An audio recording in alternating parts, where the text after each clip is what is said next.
I'd also like to take this opportunity to thank the people at the FN News for preparing this international conference and inviting me to speak on the issue of innovative policy for sustainable financial markets or sustainable finance. My presentation today, after being contacted by FN News and given the agenda of speaking about sustainable finance, I prepared somewhat of a material that may be more suitable for economic classes, which I recollected from my years in education. That what's the role of, I began to ask the basic question of what the role of finance is. And I think the role of finance is basically the intermediation role, where the finance should act as a intermediary in allocating savings into profitable investment opportunities. And in talking about sustainable finance, I think it's important to realize that finance should support the real sector, which is its basic role. And I think there should be a model or a working economy, real economy, that itself is sustainable. Then finance should also play expected role of supporting people in the real sector, of making investment judgments and making savings judgments and allocating the resources to its useful roles. And I think Korea in particular, we've heard about the difficulties the Korean economy is facing these days, which is that although some people have lauded that the Korean economy is a model for economic growth, it is widely shared that the Korean economy is now facing, as you mentioned out, that the income trap, where we had this per capita income of 20,000 for a couple of years, and it seems that we are in need of more economic model where we can invigorate the economy to boost the economic growth.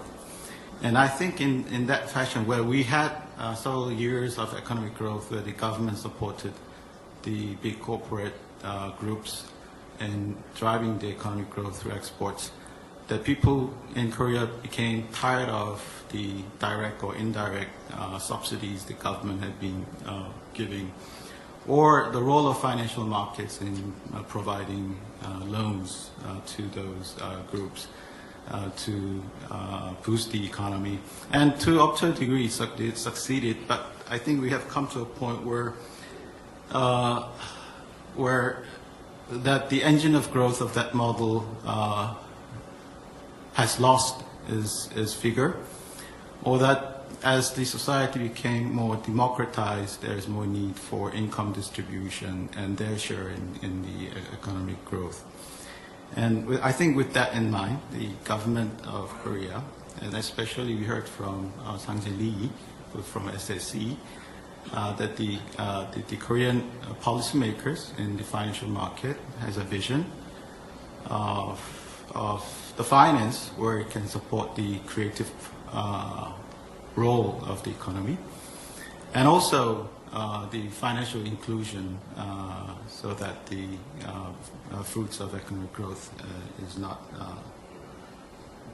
properly distributed. And also the fact that during a couple of years, during the global financial crisis and the crisis of Asian currency crisis, that experience gave us the importance of setting up financial policies that can strengthen and preempt possible economic crisis in the future. I think that agenda itself is properly set up.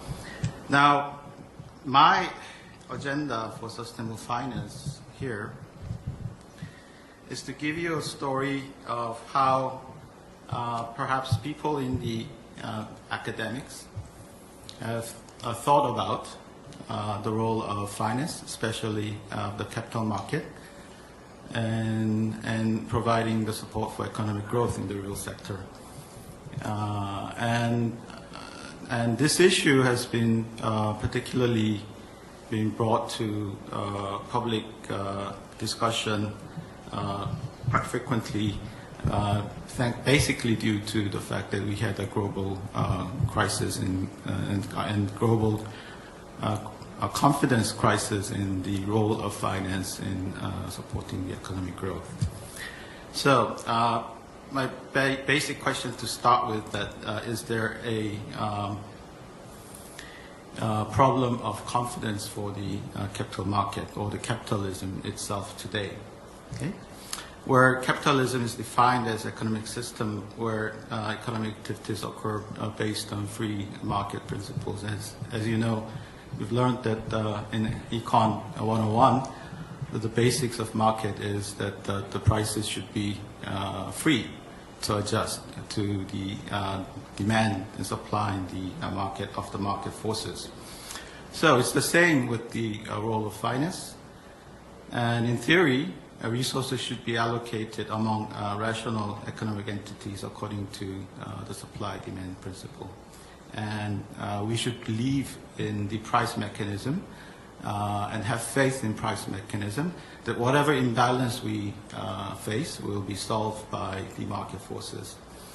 Of course, this is a naive theory out of the textbook, but nonetheless, it does give you insight of how the market works. And basically, all of the advanced industrial countries or advancing countries base their economy on the principle of this market mechanism up to a degree. But this faith inevitably depends on the assumption that the market price is determined by rational judgments, by rational players in the market. Okay? And the famous Adam Smith invisible hand has been widely accepted to solve the economic problems and even social problems that we face in the world.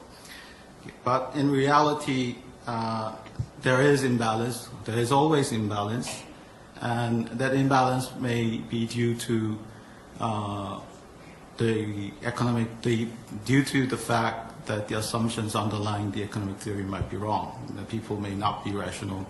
There may not be free flow of information. There might not be a free market where some large corporations have undue influence on the market. So those kind of economic imbalance give rise to political burden and skepticism about the market's recovery function. And those political burden, in effect, is being addressed by, when this kind of political burden is addressed by the society as a whole, then inevitably politics will play a large role in deciding how resources are allocated and so on. And after Adam Smith and after the 1930 global crisis, Keynes came into fashion with his famous phrase that in the long run we're all dead, meaning that if we put too much belief in the long run equilibrium hypothesis, then it will take too long, where we all will be dead in the end. Okay? And the theory of Pareto optimality does not have anything to do with fair income distribution. It's just a theory where if everyone acts to its own self-interest, then the society will have an optimal allocation.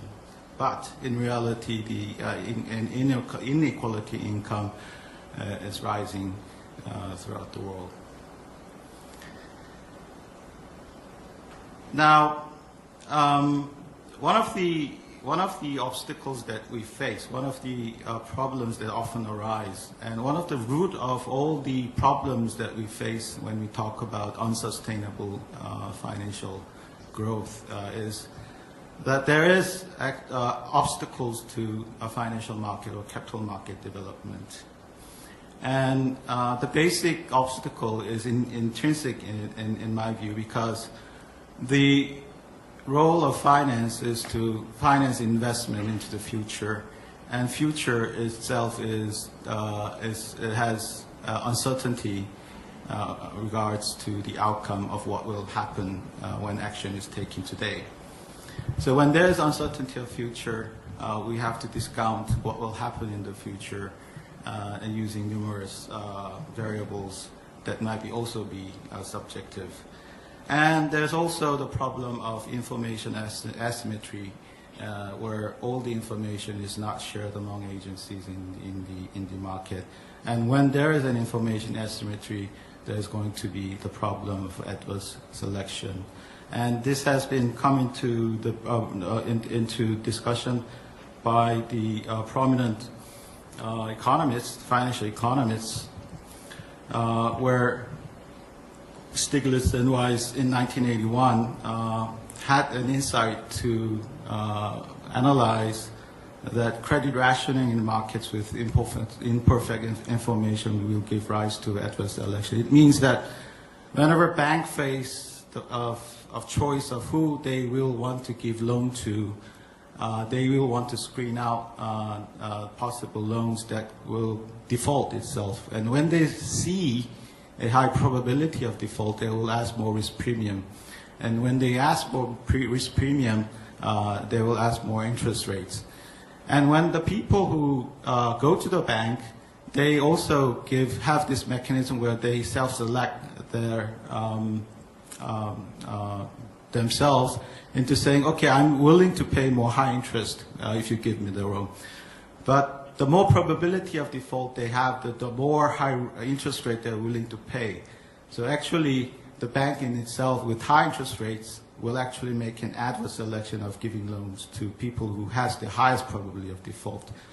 And this kind of problem, inherent problem in capital markets or in other financial market has been well documented and studied and published by the people in financial academia. And we heard a lot about this kind of information asymmetry, adverse selection, and moral hazard and agency problem was the root of all the cause of financial crisis during 2008 and 2009, where investment banks or the underlying asset of the CDOs and all the structured vehicles were real estates, where the real estate were in fact result of loans, predatory loans made by the real estate agencies, and those kind of behavior, when not tackled properly, will be occurring in the financial market, because this has been acknowledged as one of the intrinsic problems in the capital market. So, development of capital market, not only in terms of size, but also into its quality and the infrastructures that support the capital market. Not only the physical infrastructure, but the legal and other accounting infrastructure has been evolving to resolve this kind of difficulties of facing uncertainty, information asymmetry, adverse selection, moral hazard, and agency problems. So, introduction of generalized accounting standard or disclosure rules, investor protection, etc. is all outcome of people's effort, both in and out of the financial markets and policymakers, to address these problems so as to make the financial market and industry sustainable.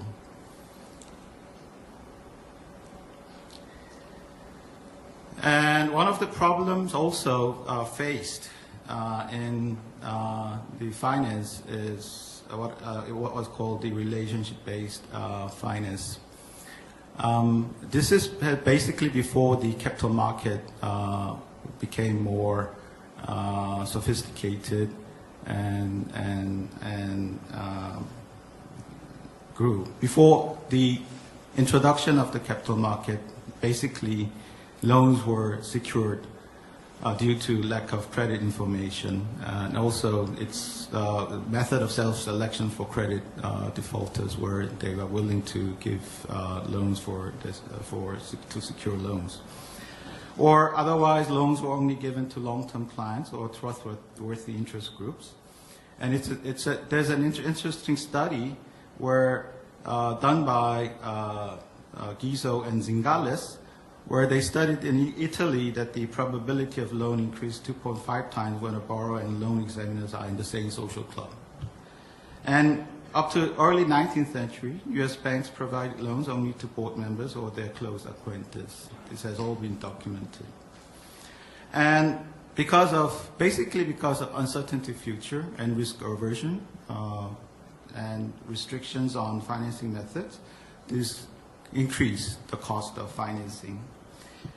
From the late 19th to early 20th century, U.S. commercial banks rarely provided capital to businesses that were involved in technology innovation.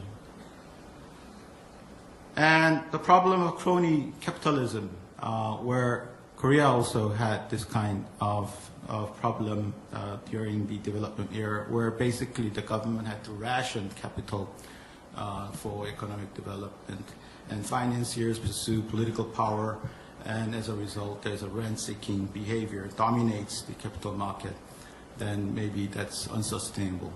The reason that we had the Asian financial crisis in 1997 and Korea was affected was because of the unsustainable buildup of corporate side debt. And at that time, we talked a lot about what was the problem of the Korean economic model of growth. And one of the suggestion was that we should have more sophisticated capital market, because a well-functioning capital market has built-in or self-regulatory mechanism where they can seek out what is a good loan or what is a bad loan. And if there is a risk growing up in the market, then the price itself in terms of a risk premium will be reflected, and that will be a sign of something's going wrong in the economy. And we should build up the capital market. And in a sense, when we had the IMF of money, the IMF did install some mechanism where they wanted more market mechanism to resolve the problems that are facing in the Korea economy at that time. And basically, it's all the same as when we look back into history in the United States also. After facing the after facing the Great Depression, there was numerous efforts to build up, regain the confidence in the financial markets, especially in the capital markets. And in 1933, Securities Act, which mandates issuer to fully disclose all information necessary for investment decisions. And in 1934, Securities Exchange Act introduced regulation over exchanges and broker-dealers for enhanced transparency and safety in the secondary market. So both efforts to make more transparent and disclose information in a transparent manner, both in the primary market and the secondary market, were enforced in the 1930s in the United States. And the importance of developing capital market is that we can do away with the relationship banking method. Of course, relationship banking itself, it has its merits, But as I mentioned, that it can brew chronic capitalism and cause problems. Where when we have a good, robust capital market infrastructure, people can make decisions at arm's length. So that's why we called it arm's length market, where transparent disclosure and credit information sharing reduce information asymmetry and makes it less dependent on relationship-based financing and enlarges capital market. And also during these years, development of finance theory and practice in the market allow people to understand risk more clearly. And the introduction of portfolio theory and portfolio practice made risk diversification possible, which enabled diverse and great pool of savings to be invested in securities markets in a divergent manner. And institutionalization of investment also brought in professional investors that can objectively assess corporate values and apply pressure for better corporate governance to answer for the shareholders' needs.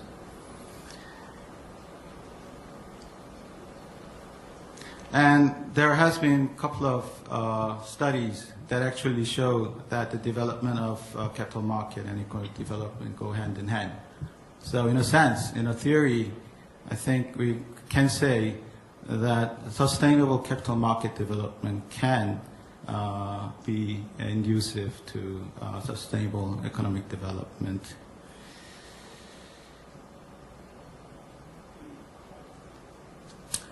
Now, until that belief, I think that belief on the workings of capital market was literally came to question and shattered when we witnessed the 2008 financial crisis.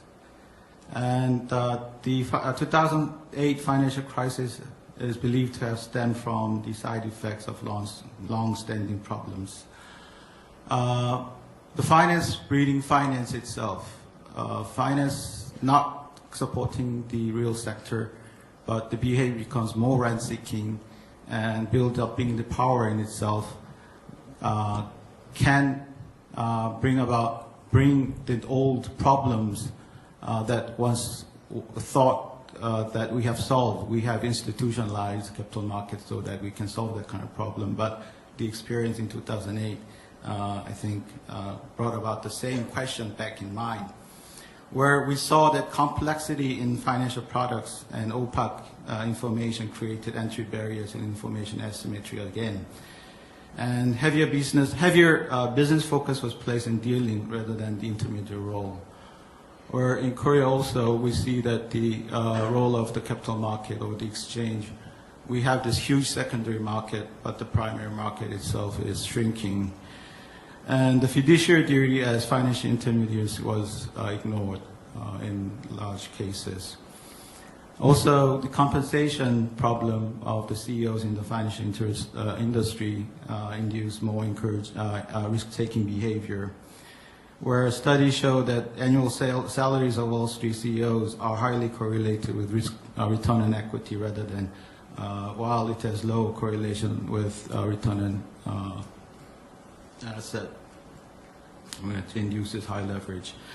And skepticism about economic benefits provided and the loss of Wall Street had huge social costs. And that kind of experience have ignited a new discussion about the renewed New Deal, where there has been tightened supervision over financial institutions. And the definition of systematically important financial institutions where they require more capital base, and establish Consumer Financial Protection Bureau, strengthen capital regulation and solidify regulation in OTC derivatives, improve corporate governance and incentive schemes, and the introduction of Volcker rule, where separation of investment bank from commercial bank was again introduced.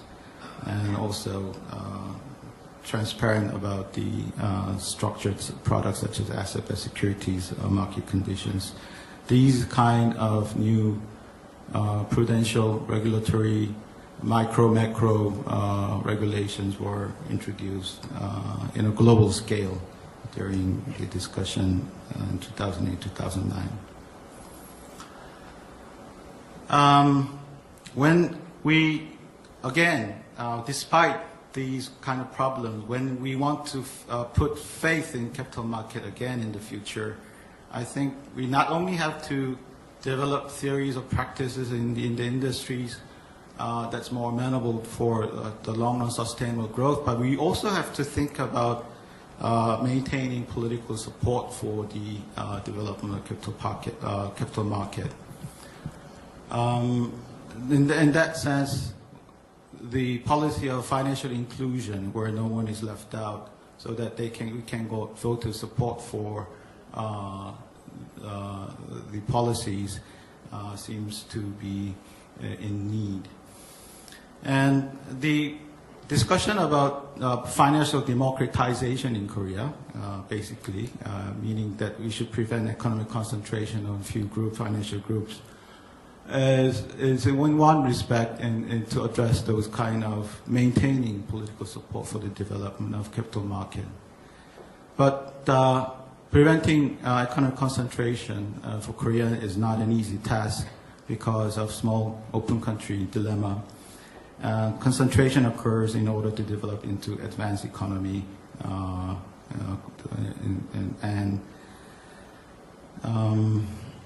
stringency and fairness is required in the rule of law to move away from crony capitalism.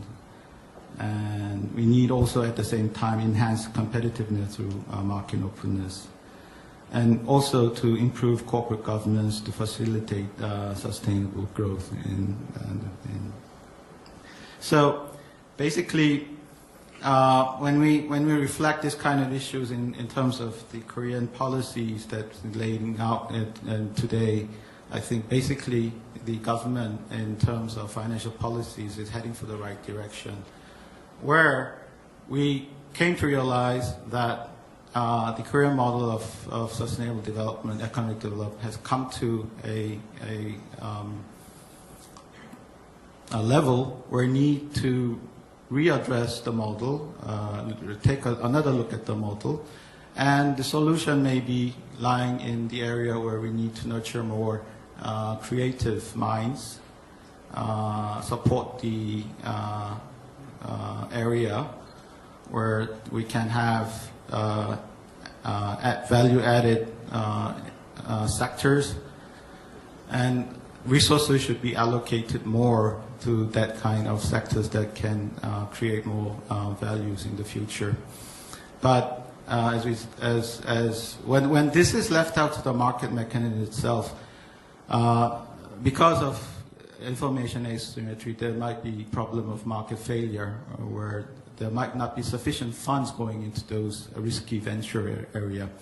So we need to develop, on one hand, a dynamic capital market that can support those kind of real economic activities, but at the same time, bring about political support and include everyone in the process. And I think that's not an easy task, and I think that's a very difficult task, but I think it's a task we have to address, and it's a challenge. But I think those kind of tasks should be addressed in order to bring about sustainable financial growth. Okay, I'll end with this comment. Thank you very much.